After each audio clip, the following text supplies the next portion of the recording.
പൂനെയിലെത്തിയിട്ട് ആദ്യത്തെ ദിവാലിയാണ്. ദിവാലി സെലിബ്രേഷൻ എന്ന് പറയുന്നത് ടോട്ടലി ഡിഫറെൻറ്റാണ്. നമ്മളവിടെ വെറും വിളക്ക് വയ്ക്കലായിരുന്നു. ഇവിടെ പടക്കം പൊട്ടിക്കലും അങ്ങനത്തെ പരിപാടിയൊക്കെ ഉണ്ട്. നമ്മുടെ വിഷുവിൻ്റെ ഒരേ വൈബാണ് ഇവിടെയും കിട്ടുക. അതുകൊണ്ട് അടുത്ത വീട്ടിലത്തെ ആൾക്കാരും ലൈറ്റൊക്കെ വെച്ചിട്ടുണ്ട്. പിന്നെ അത് നമ്മൾ ഉള്ളിലും അത്യാവശ്യം ചെറിയ രീതിയിൽ ഡെക്കറേഷനൊക്കെ നടത്തി. പിന്നെ അമ്മുവിന് ഹോസ്പിറ്റലിൽ നിന്ന് ദിവാലീൻ്റെ ഗിഫ്റ്റ് ഹാമ്പർ കിട്ടി. അതെന്തൊക്കെയാണെന്ന് ഞാൻ അടുത്ത വീഡിയോയിൽ അമ്മു ഡീറ്റെയിൽ ആയിട്ടൊരു വീഡിയോ ഇടുന്നുണ്ട് അമ്മുവിൻ്റെ ഹോസ്പിറ്റലിലത്തെ ദിവാലി സെലിബ്രേഷൻ. അപ്പോൾ അതിൽ കാണാം. അപ്പോൾ പിന്നെ വൈകുന്നേരം ആയപ്പോൾ ഞങ്ങൾ റെഡി ആയിട്ട് ഇറങ്ങിയിട്ടോ. ചുമ്മാ മാളിലൊക്കെ ഒന്ന് കറങ്ങാമെന്ന് വിചാരിച്ചിട്ട് ഇറങ്ങിയതാണ്. പിന്നെ സൺഡേയും കൂടിയാണ്, പറയേണ്ട കാര്യമില്ലല്ലോ. വൻ റഷായിരുന്നു. എത്ര വണ്ടികളാണെന്നറിയോ? 2 വീലേഴ്സായിരുന്നു ഏറ്റവും കൂടുതൽ. പിന്നെ മോളിലത്തെ ഡെക്കറേഷൻസൊക്കെ കാണാൻ വേണ്ടി ഞങ്ങൾ അതിൻ്റെ ഫ്രണ്ട് ഭാഗത്ത് പോയി. ഇവർ ഇപ്രാവശ്യം പിടിച്ചൊരു തീം എന്ന് പറയുന്നത് മ്യൂസിക് വിത്ത് ദീപാവലി അങ്ങനെയാണ്. നല്ല ഭംഗിയിൽ ഡെക്കറേഷനൊക്കെ ചെയ്തിട്ടുണ്ട്.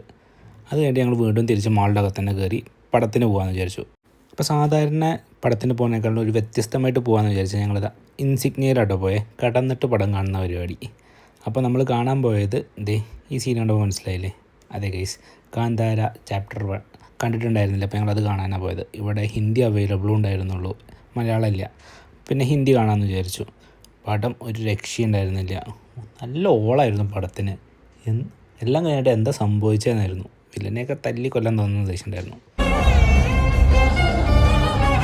പിന്നെ പരിപാടി വൈൻഡപ്പ് ചെയ്യാൻ വേണ്ടിയിട്ട് ഫ്രണ്ടിൽ നിന്നൊരു ഫോട്ടോ എടുത്തു. നമ്മൾ പടം കഴിഞ്ഞ് ഇറങ്ങിയപ്പോൾ ഏതൊക്കെ 11 മണി കേട്ടോ. മാളിലത്തെ കടകളൊക്കെ ഏറെക്കുറെ അടച്ചുകൊണ്ടിരിക്കുകയായിരുന്നു. തിരക്കൊക്കെ കുറഞ്ഞു. അപ്പോൾ അത്രയൊക്കെ തന്നെയുള്ളൂ. ഇനി അടുത്ത വീഡിയോ ആയിട്ട് നാളെ കാണാം.